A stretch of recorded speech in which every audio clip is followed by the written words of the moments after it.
Do you know the difference between the words while and whilst? Do you ever use the word whilst? I don't know that I've ever used it, until today.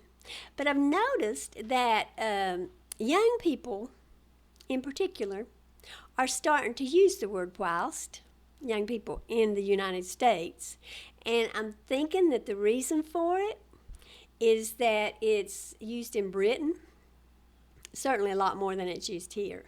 And they don't even use it as often as they do while. It's kind of considered outdated in the United States, but it's still a perfectly good word. And so can you just use them interchangeably? That's the question.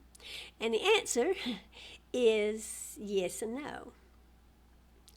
You can use whilst for while if you're using it as a conjunction or in an adverbial phrase. For instance, you might say, I'll make the coffee whilst you fry the eggs. Or you might say, whilst waiting on the bus, I wrote a new song. But they're not interchangeable when it comes to using the word while as a verb. As in, I could while away the hours. You can't whilst away the hours conversing with the flowers. You can only while them away. Or as a noun, you can't say, I'll see you in a little whilst. You can only say, I'll see you in a little while. And so, yeah, whilst is kind of outdated, but I like seeing it.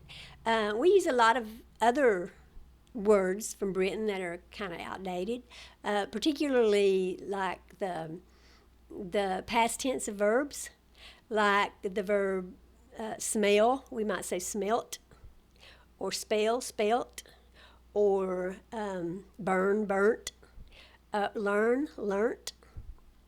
We do that. Where I come from, we might even say learnt when we mean taught, like she learnt me how to do that. And you might laugh and say, well, that's just crazy. And it is archaic, and I certainly wouldn't use it in any kind of formal writing. But some people claim that the word learn originally meant to teach. So I'm sure that's where it comes from.